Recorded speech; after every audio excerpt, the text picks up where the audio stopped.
Welcome students. या व्हिडिओमध्ये आपण असेंबली लँग्वेज प्रोग्रामिंग डेव्हलप करण्यासाठी जे वापरले जाणारे असेंबलर डिरेक्टिव्हज आहेत अँड ऑपरेटर्स आहेत ते आपण पाहणार आहोत. आता असेंबलर डिरेक्टिव्हज म्हणजे काय? जसे आपण सी लँग्वेज मध्ये काही कीवर्ड्स वापरतो तर ते कीवर्ड्स कसे असतात? प्री डिफाईन किंवा रिझर्व वर्ड्स असतात. तसेच असेंबली लँग्वेज मध्ये त्याला आपण डिरेक्टिव्हज म्हणतो. तर काय जेव्हा हा assembly language program number of reserve word ठेवतो किंवा number of predefine words त्यामध्ये असतात. कशासाठी? तर आपला एखादा असेंबली लँग्वेज प्रोग्राम कंट्रोल करण्यासाठी. त्यालाच आपण काय म्हणतोय? असेंबलर डिरेक्टिव्हज म्हणतोय. म्हणजे थोडक्यात तुम्ही त्याला काय म्हणू शकता? कीवर्ड्स म्हणू शकता किंवा रिझर्व वर्ड्स म्हणू शकता. बघूया आपण असेंबलर डिरेक्टिव्हज अँड ऑपरेटर्स. बघा मग, assembler directive supply data to the program and control the assembly process. Assembler directive enable you to do the following. म्हणजे काय? हे असेंबलर डिरेक्टिव्ह काय करतात की एखादा डेटा सप्लाय करतात प्रोग्रामला अँड कंट्रोल करतात. जो काही असेंबली लँग्वेजचा प्रोग्राम आहे त्याला आपण म्हणतो असेंबलर डिरेक्टिव्ह. दुसऱ्या वेळेने असंही म्हणू शकतो आपण, assembly language program supports a number of reserve word that is keyword that enables you to control the way in which a program assembles and lists.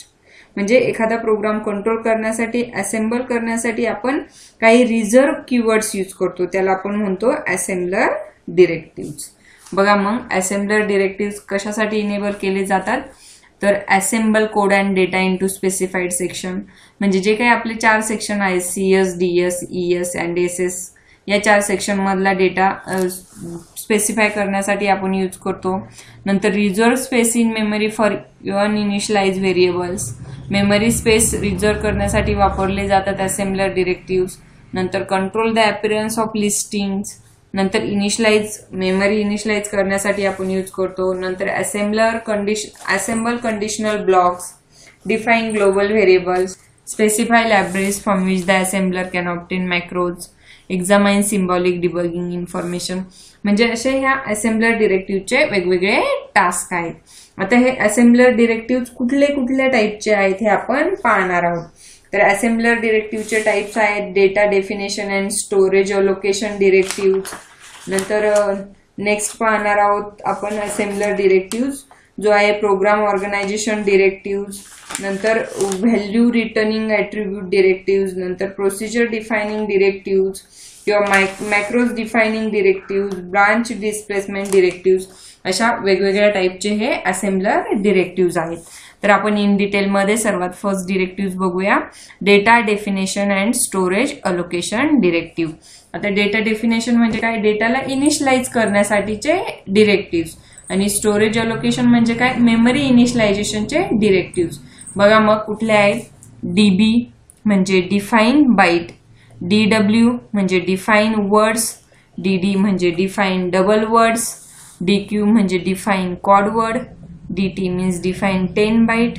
नंतर आहे स्ट्रक्चर, STRUCT म्हणजे स्ट्रक्चर डिक्लेरेशन. नंतर रेकॉर्ड. नंतर EQU equate to.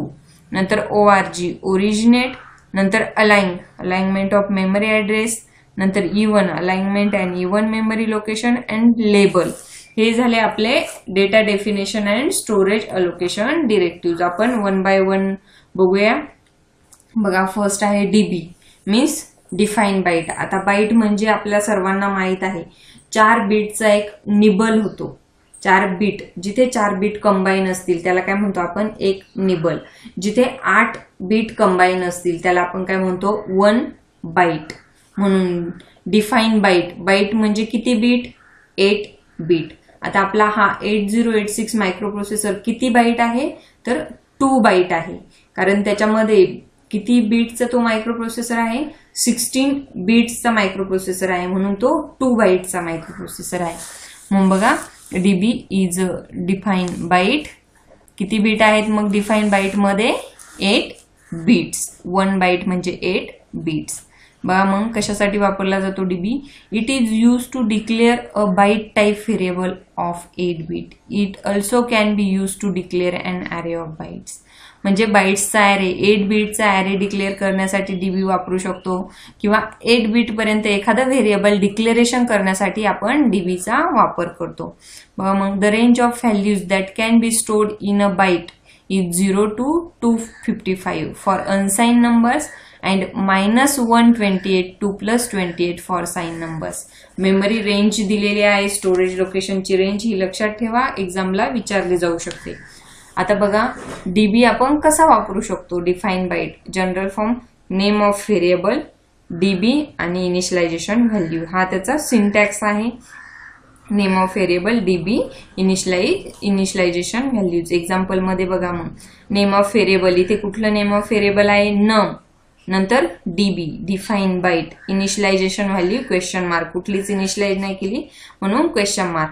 Second example मध्ये बघा name of variable name, नंतर DB, नंतर काय झालं इनिशियलायझेशनची व्हॅल्यू कोमल दिलेली आहे. नंतर तसंच आपण ॲरे पण डिक्लेरेशन करू शकतो म्हणून नेम ऑफ व्हेरिएबल, ॲरे दिलेला आहे, नंतर डिफाइन बाईट डीबी आणि त्यानंतर इनिशियलायझेशन व्हॅल्यू आपण इथे 4 व्हॅल्यूज इनिशियलायझेशन केलेले आहेत. हे झालं आपलं डिफाइन बाईट. तसंच सेम डिफाइन वर्ड. आता बाईट मध्ये किती बीट आहेत तर 1 बीट आहे. तर वर्ड मध्ये किती बीट आहेत आपल्या 2 बीट्स आहेत. वर्ड मध्ये आपण किती बीटचा डेटा डिफाइन करतो आहे तर 2 बाईट्सचा. आता 1 बाईट म्हणजे 8 बीट, तर बाईट्स मध्ये 2 बाईट्स मध्ये किती डेटा घेतो आपण 16 बीट. बघा मग the directive DW is use to define word type that is 2 bytes variable. किती बाईट्सचं व्हेरिएबल इथे आपण वर्ड मध्ये डिक्लेअर करू शकतो तर 2 बाईट्सचं. तुम्हाला MCQ विचारला जाऊ शकतो DW मध्ये किती बाईट्सचं व्हेरिएबल तुम्ही डिक्लेअर करू शकता. तर वर्ड मध्ये आपण 2 बाईट्सचं व्हेरिएबल डिक्लेअर करू शकतो. म्हणून बघा the directive DW is use to define a word type that is 2 bytes variable. It can be use to define single or multiple word variables. एक सिंगल व्हेरिएबल आपण डिफाइन करू शकतो किंवा मल्टिपल व्हेरिएबल्स आपण इथे डिफाइन करू शकतो. बघा मग the range of values that can be stored in a word is 0 to 65535 म्हणजे 65,535 एवढी आपण रेंज त्याची अनसाइन नंबर साठी स्टोअर करू शकतो. म्हणजे मेमरी लोकेशन अनसाइन नंबर साठी स्टोअर करू शकतो. तसेच साइन नंबर साठी -32,768 to +32,767 फॉर साइन नंबर्स. आता त्याचा जनरल फॉर्म, जसं आपण डेटा बाईट डीबी बघितलं सेम त्या डीबीला काढून आपल्याला इथे DW राईट डाऊन करायचे. मग सिंटॅक्स कसा आहे बघा त्याचं. Name of variable DW, initialize values. बघा मग example num, name of variable DW question mark. नंतर खाली पण दिलेलं आहे बघा name of variable num DW आणि त्याची इनिशियलायझेशन व्हॅल्यू 78. तसंच एक्झाम्पल खाली दिलेलं आहे टेबल DW आणि त्याच्या इनिशियलायझेशन व्हॅल्यूज. हे झालं आपलं डिफाइन वर्ड. नंतर आहे DD बघा डिफाइन डबल वर्ड. त्याच्या नावामध्येच आहे डबल. वर्ड किती बाईटचा आहे आपला 2 बाईटचा. त्या वर्डला डबल केलं म्हणजे 2 × 2 4. म्हणून डबल वर्ड मध्ये किती मेमरी असेल किती बाईटची तर 4 बाईट. म्हणून बघा the directive DD is use to define a double word type that is 4 byte type variable. It can be use to define single or multiple double word variables. Same DW मध्ये पण आपण single or multiple variables define करू शकतो. इथे पण single or multiple double word variables define करतो. It can the range of the values that can be stored in a double word is 0 to 232⁻⁻1. किती आपण रेंज हे करणार आहे डबल वर्ड मध्ये त्याची रेंज. तर बघा the range of values that can be stored in a double word is 0 to 232⁻1. इथे काय आहे 2 त्याच्या डोक्यावरती आहे हा 32 -1. 0 to 232⁻1 for unsigned number and signed integer number is -2 raised to 32 minus 1 plus 2 raised to 32 minus 1 ही त्याची रेंज आहे.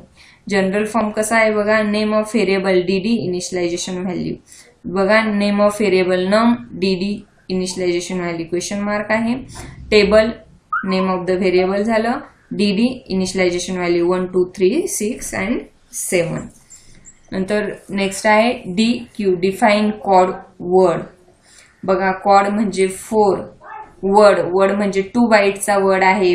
2 × 4 किती बाईट झाले, 8 बाईट. म्हणून बघा define quad word. This is use to define quad word 64 bit और 8 बाईट टाईप व्हेरिएबल. कॉड म्हणजे 4, word म्हणजे किती आहे 2, 4 × 2 म्हणजे किती झाले 8 बाईट टाईप व्हेरिएबल. 8 बाईट म्हणजे किती बीट, तर 64 बीट. The range of the values that can be stored in a double word is 0 to 2 raised to 64 minus 1. आता 2 raised to 64 का आलंय, तर इथे 64 बीट आहे. त्याची मेमरी स्पेस किती आहे 64 बीट आहे, म्हणून 64 minus 1. For unsign number and sign integer number is -2 raised to 64 minus 1 2 plus 2 raised to 64 minus 1. बघा त्याचं जनरल फॉर्म आहे name of variable dq initialization value yes. म्हणून name of variable num dq question mark semicolon. हे झाले आपले examples. तसंच इथे बघा 32 का होतं, तर 8 बीटचा 1 बाईट 4 × 8 8 चौक 32 म्हणून 2 raised to 32 minus 1. Double word किती बीटचा आहे 32 बीटचा आहे. dq किती बीटचा आहे 64 बीटचा म्हणून 2 raised to 64 minus 1.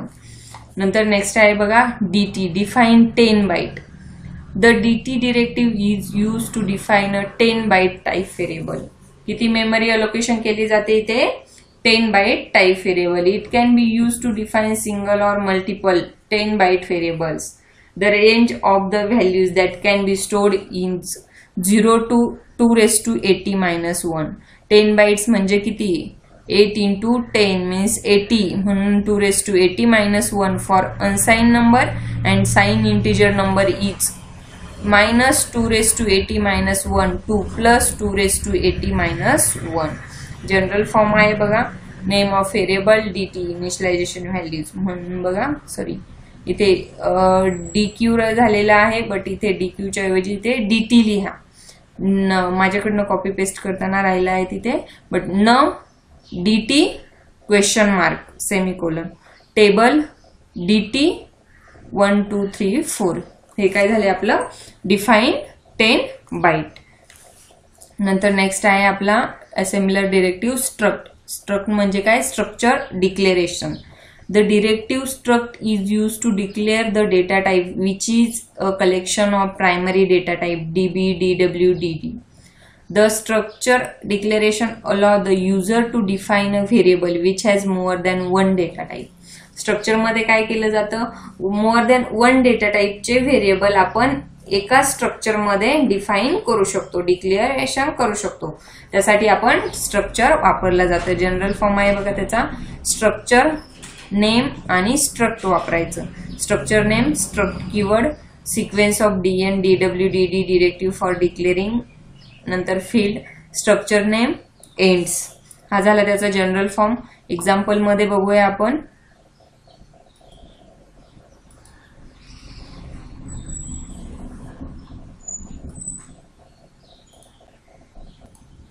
इथे स्ट्रक्चरचं एक्झाम्पल दाखवलेलं आहे बघा.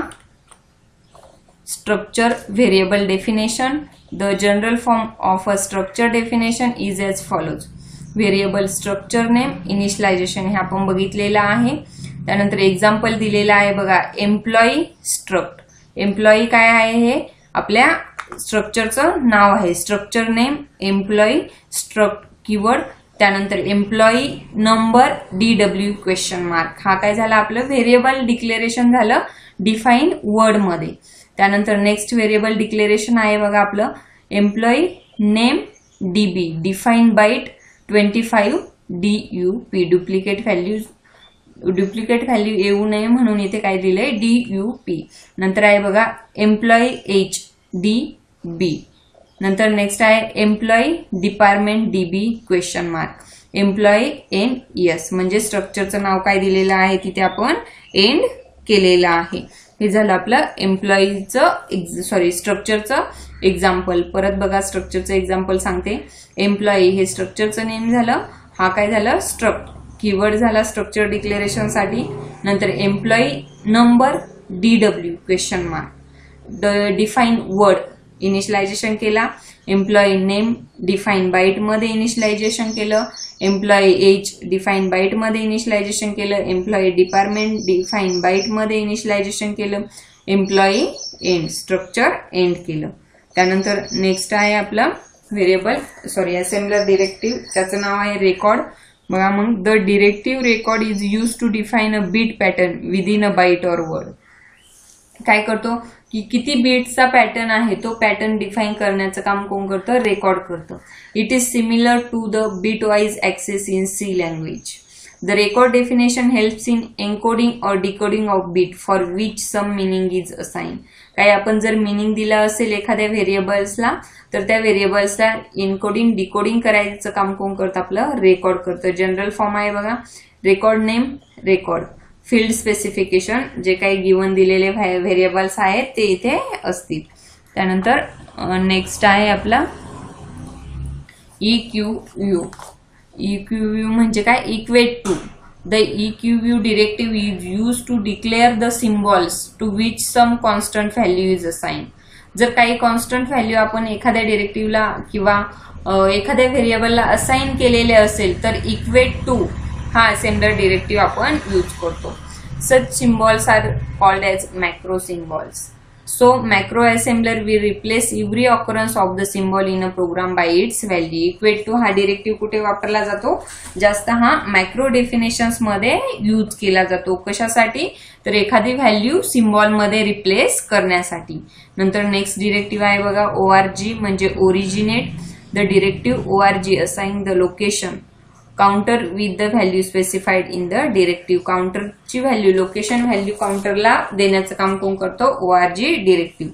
The ORG statement changes the starting offset address of the data. म्हणजे जे काही डेटा मूव्ह करताना डेटामध्ये जी डिस्प्लेसमेंट झालेली आहे ती डिस्प्लेसमेंट किंवा चेंज झालेला ऍड्रेस दाखवण्याचं काम कोण करतं, ORG डिरेक्टिव्ह म्हणजे ओरिजिनेट. त्यानंतर नेक्स्ट आहे align, alignment of memory address. Align म्हणजे काय, alignment of memory address. The directive align is use to force the assembler to align the next data item to next data item और instruction according to given value. म्हणजे जशी alignment देतो आपण left right centre, तसं जशी इथे दिलेली असेल अलाइनमेंट डेटाला आपल्या असेंबलरने सेम त्यानुसार वर्क करण्याचं काम कोण करतं, अलाइनमेंट ऑफ मेमरी ऍड्रेस. नंतर नेक्स्ट डिरेक्टिव्ह आहे E1. काय करतो, align as every memory location म्हणजे align as even memory location. Even memory लोकेशनला डेटा अलाइन करण्याचं काम कोण करतं, E1. The directive E1 is use to inform the assembler to increment the location counter to the next E1 memory address. म्हणजे जो काही data store करून ठेवलेला असेल E1 जर वर्ड आला तर तो असेंबलरला सांगतो की E1 म्हणजे काय, जो काही पुढचा डेटा आहे तो 2 लोकेशन्सने आपल्याला काउंट करायचा आहे. म्हणजे E1 मेमरी लोकेशन्सने इन्क्रीमेंट करायचा आहे. बघा मग if it is a location counter is already pointed to E1 memory address it should not be incremented. जर काउंटर लोकेशन हे ऑलरेडी जर E1 लोकेशनला असेल तर ते डेटा लोकेशन इन्क्रीमेंट करत नाही. बट अदर जर काउंटर हे आपल्या ऑड नंबरला असेल तर ते E1 नंबरला इन्क्रीमेंट करण्याचं काम हा E1 डिरेक्टिव्ह करतो. बघा the 8086 processor read a word from the memory in 1 bus cycle while accessing an E1 memory address word. किंवा जर E1 मेमरी ऍड्रेस वर्ड्स असतील किंवा E1 मेमरीमध्ये डेटा स्टोअर करून ठेवलेला असेल तर 8086 मायक्रो प्रोसेसर हा एका बस सायकल मध्ये तो डेटा पूर्ण रीड करण्याचं काम करतो. त्यानंतर नेक्स्ट डिरेक्टिव्ह आहे label. The directive label enables you to redefine the attribute of a data variable or instruction label. इन्स्ट्रक्शनला लेबल करण्याचं काम लेबल करतो. बघा मग variable name, label type specify, temp व्हेरिएबलचं नेम झालं, लेबल. त्यानंतर टाईप स्पेसिफायर म्हणजे बाईट मध्ये आहे तो वर्ड का डबल वर्ड मध्ये आहे किंवा डिफाईन कॉड वर्ड मध्ये आहे किंवा सिंपल वर्ड मध्ये आहे किंवा बीट मध्ये आहे हे दाखवण्याचं काम लेबल करतं. त्यानंतर लास्ट डिरेक्टिव्ह आहे DUP, duplicate memory location. The DUP directive can be used to generate multiple bytes or words with known as well as uninitialized values. म्हणजे डुप्लिकेट व्हॅल्यूसाठी किंवा डुप्लिकेट मेमरी लोकेशन्स जनरेट करण्यासाठी आपण हा DUP keyword use केला जातो. जिथे value अनइनिशियलायझेशन्स असतील तिथे आपण हा DUP मेमरी लोकेशन्स वापरतो. मग जनरल फॉर्म आहे DUP क्वेश्चन मार्क्स. बघा टेबल DW 100 DUP, त्यामध्ये व्हॅल्यूज दिलेल्या आहेत. अनइनिशियलायझेशन व्हॅल्यू 0, कुठे अनइनिशियलायझेशन झालेलं आहे तिथे आपण DUP वापरतोय. नंतर नेक्स्ट आहे बघा स्टार्स DB50 DUP स्टार, असं आपण ह्या DUP चं इनिशियलायझेशन करू शकतो. हे झाले आपले assembler directive for storage allocation and data definition. Next व्हिडिओमध्ये आपण नेक्स्ट असेंबलर डिरेक्टिव्ह पाहूया. हा व्हिडिओ एकदम काळजीपूर्वक बघा आणि व्हिडिओ आवडल्यास व्हिडिओला लाईक करा. थँक्यू.